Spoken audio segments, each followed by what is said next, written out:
But again, I want to say thank you for attending. God bless our troops. Bring them home safe. God bless our families and their families and keep them safe. And God bless America. Now I am honored to introduce the host for today's ceremony and our chair for the Veterans Day National Committee and the Secretary of Veterans Affairs, Dennis McDonough. Mr. Secretary. Thank you, John. My pleasure. Thank you, I Dave. get to see you again tomorrow, too. Yes, you do. Yes, sir. Thank you so much. John, thank you very much for that introduction, for your leadership of the Fleet Reserve Association, and a special thanks to your team for partnering with VA and hosting today's ceremony.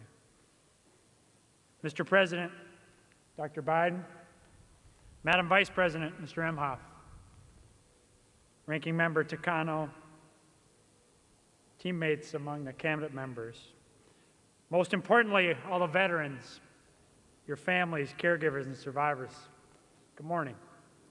In all of America, there is no place more sacred than the ground we stand on today here in Arlington and across our country's national and state veteran cemeteries.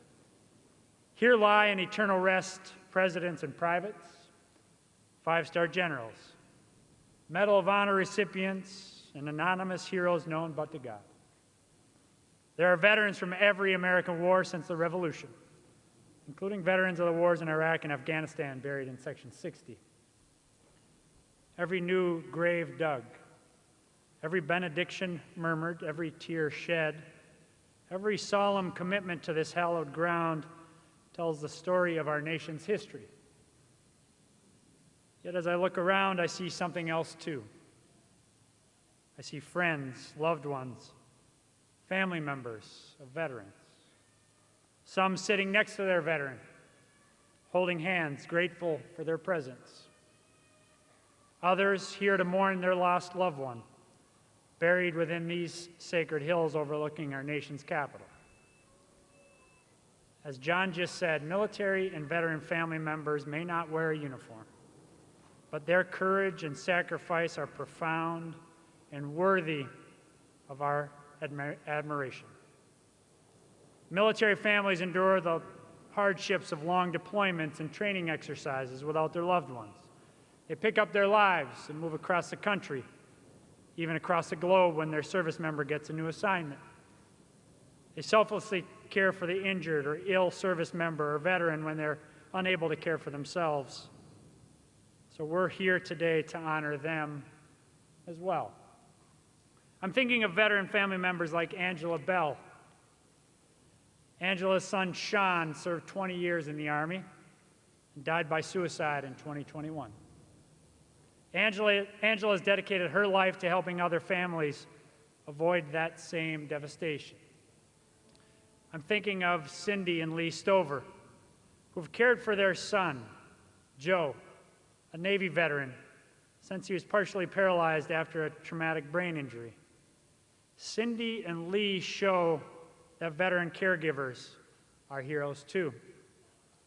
I'm thinking of Danny Ingram, Marine veteran, husband to a fellow Marine, Staff Sergeant Eric Alva, the first Marine seriously injured in the Iraq War. Danny fights for all veterans and family members, saying that, like so many military spouses, I do what I can to be supportive of someone who's not only my love, but also my hero. I'm thinking of Ellen Gustafson, wife of an active duty Navy SEAL. Ellen brings together veterans and military family members to volunteer as poll workers, strengthening our nation and its democracy through public service. I'm thinking of Jeremy Hilton, Navy veteran and Air Force spouse. Jeremy has found a new mission, advocating for military children with special needs. And I'm thinking of family members like VA's Deputy Secretary Tanya Bradshaw, Army combat vet, spouse, daughter, granddaughter of combat veterans. An example of the shared family value of service that is so often passed down from one generation to another. Of course, we have another strong military family in attendance today. The surviving mother and father of Iraq combat vet, Major Bo Biden. President Biden and Dr. Biden have been unrelenting in their advocacy for veterans and their families. President Biden has spent his entire career fighting like hell for veterans, just as he charged me and my VA teammates to do 4 years ago. He has continuously demanded that VA deliver more care and more benefits to more vets than ever before. Mr. President, thank you for your no-nonsense, frequently personally delivered in unmistakable fashion, demand that VA take care of vets. Thank you for reminding us that we still have so much work to do. And thank you for always, always keeping the faith. With that, it is my great privilege and my profound honor to introduce the 46th President of the United States of America, Joe Biden.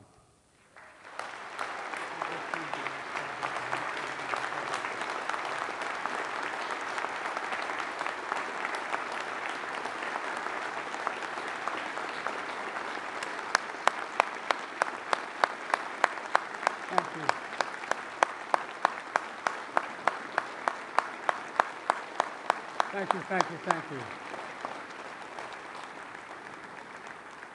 It's a great honor to be standing here again. Over 160 years ago, during what would become his final days in office, President Abraham Lincoln addressed this nation, and he said, "Let us strive on to finish the work we're in, to bind up the nation's wounds, to care for him who shall have borne the battle." My fellow Americans, First Lady, Vice President Harris, and Second Gentleman, Secretary Blinken, Austin, McDonough, Mayorkas, Chairman Brown, most importantly, our veterans, service members, and their families. I've said it many times before. I got in trouble for saying it when I was a young senator. I said, we have many obligations, but only one truly sacred obligation. Sacred. To prepare those we send into harm's way and to care for them and their families when they return home and when they don't. It's an obligation, not based on party or politics, but on a promise that unites us all.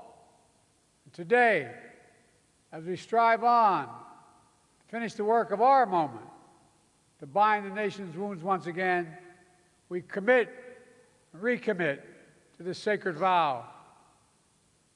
This is the last time I will stand here at Arlington as Commander-in-Chief. It's been the greatest honor of my life to lead you, to serve you, to care for you, to defend you, just as you defended us, generation after generation after generation. You are the greatest fighting force, and this is not hyperbole, the finest fighting force in the history of the world. I'll never forget standing at Valley Forge, where our nation's first soldiers laid down their lives to deliver a nation where everyone is entitled to inalienable rights, life, liberty, pursuit of happiness. And I'll never forget walking the hills of Gettysburg, where thousands more shed their blood to make those words real. I'll never forget in Belleau Woods, visiting there to pay tribute to the heroes who stepped on that beach, or standing in the cliffs of Normandy 80 years after D-Day to honor the service members and veterans who literally saved the world with absolute heroism. Just standing there, you wonder how in God's name did they have the courage to do what they did. I'll never forget visiting bases in Korea, where America's sons and daughters answers a call to defend the people they had never met, for paying my respects in Hanoi, where so many of our troops defended democracy, including my friend and once worked for me, Senator John McCain. I'll never forget my trips to Afghanistan and Iraq, where tour after tour, young men and women served and sacrificed to keep our nation safe. 4 presidents faced a decision after we had gotten bin Laden whether to end our longest war in history in Afghanistan. I was determined not to leave it to the 5th. Every day I still carry a card with me, my schedule every single day for the last 10 years. On the back of my schedule it says, U.S. daily troops in Afghanistan. U.S. troops died in Afghanistan as of today, 2,465. Troops wounded in Afghanistan, 20,769. U.S. troops, Iraq, died in Iraq, 4,620. Wounded in Iraq, 32,766. Ladies and gentlemen, this is my duty as president, but also as a parent. Like many of you, our son Beau Biden deployed to Iraq for a year with the Delaware National Guard. I still remember the day he asked me to pin his bars on him. He stood ramrod straight. How proud Jill and I and our entire family felt. Like so many of you, we also remember how hard it was when he was deployed. Empty seats at the dinner table, missed holidays and birthdays, prayers of hope and worry, repeated every morning and every night. Just as we ask everything of our veterans, we ask everything of their families. The English poet John Milton wrote, and I quote, "They also serve who only stand and wait, as so many of you have." So for all the military families, to all those with a loved one still missing or unaccounted for, to all Americans grieving the loss of a loved one who wore the uniform, Jill and I want you to know we see you, we thank you, and we'll never stop working to meet our sacred obligation to you and your families. Jill and I, Doug and Kamala, our entire administration, are proud of our work over the past 4 years. Together we passed more than 30 bipartisan laws to support our veterans and their families, caregivers, and survivors. We brought veterans' homelessness down to a record low. We delivered more benefits to more veterans than any ever before in VA history. We've invested record resources to reduce the scourge of veteran suicide. We took action to protect veterans from scams because no veteran should be defrauded by those they defended. All these actions are vital, but I'm particularly proud of finally passing the PACT Act.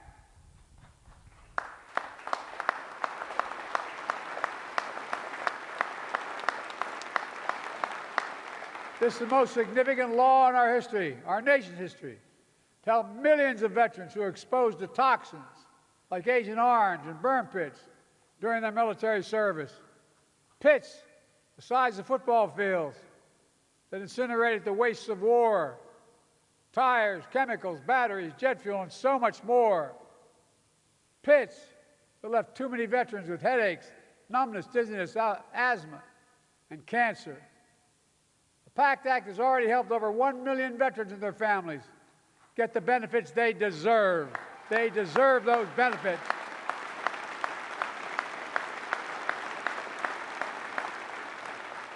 Today, I'm proud to announce that the VA will expand the number of cancers covered under the PACT Act.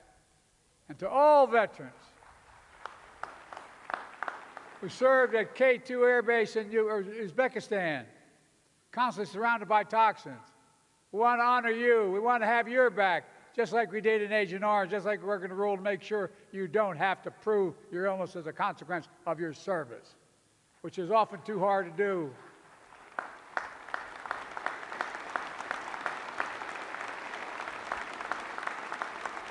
God willing, we will make sure that any rare condition you've developed is covered.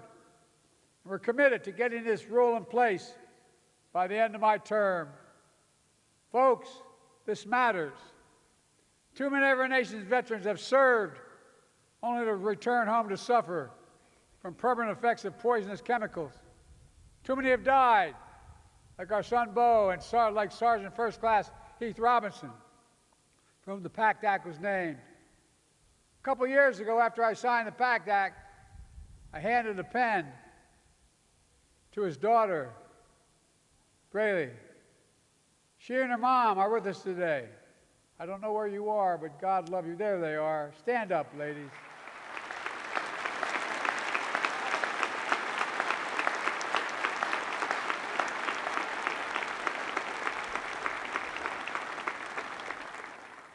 Give me a word, I mean this. I'll never forget. After I handed the signing pen, that beautiful young lady who lost her whole world, she held the pen in her hand, and she looked at me and she said, "Thank you. Thank you for my daddy. God love you, honey. God love you." But I don't think she was just thanking me. She was thanking all of you here, all of us, everyone who fought hard and came together to keep our promise to our veterans, to keep the faith. My fellow Americans, we stand here today.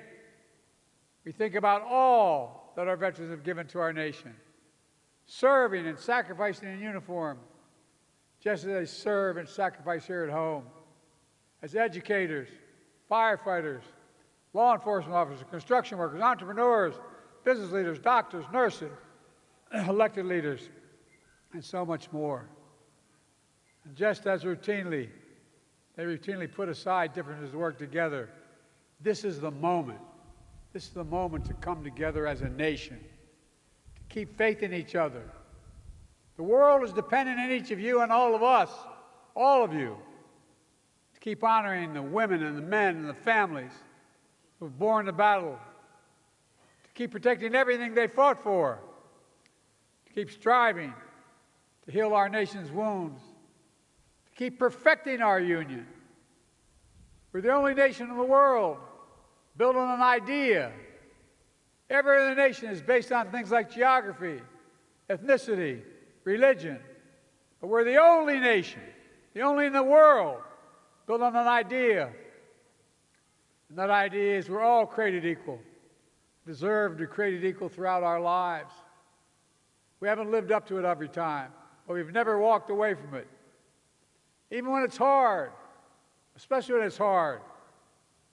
And today, standing together to honor those Americans who have dared all, risked all, and given all to our nation, we must say clearly, we never will give up.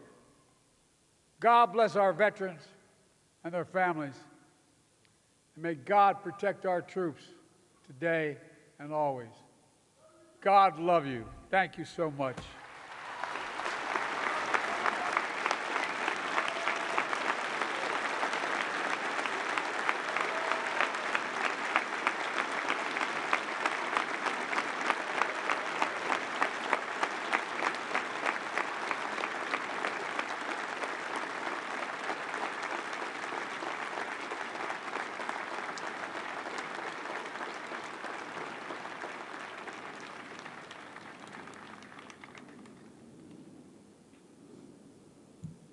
Distinguished guests, please stand and join the United States Marine Band and Navy Sea Chanters in singing God Bless America, and remain standing as we retire the colors.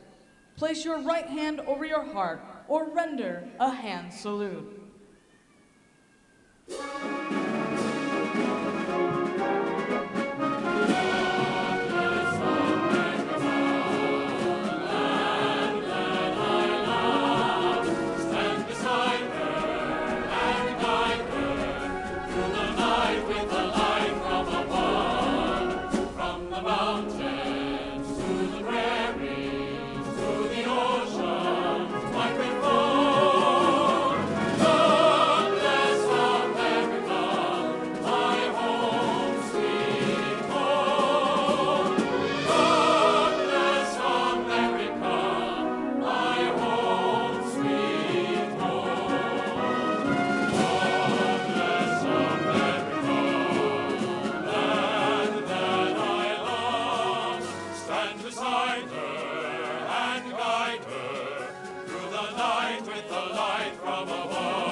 Retire the colors.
This concludes the 2024 National Veterans Day observance. Please be seated for the departure of the President of the United States and the official party. Thank you for joining us today to celebrate and honor all who served.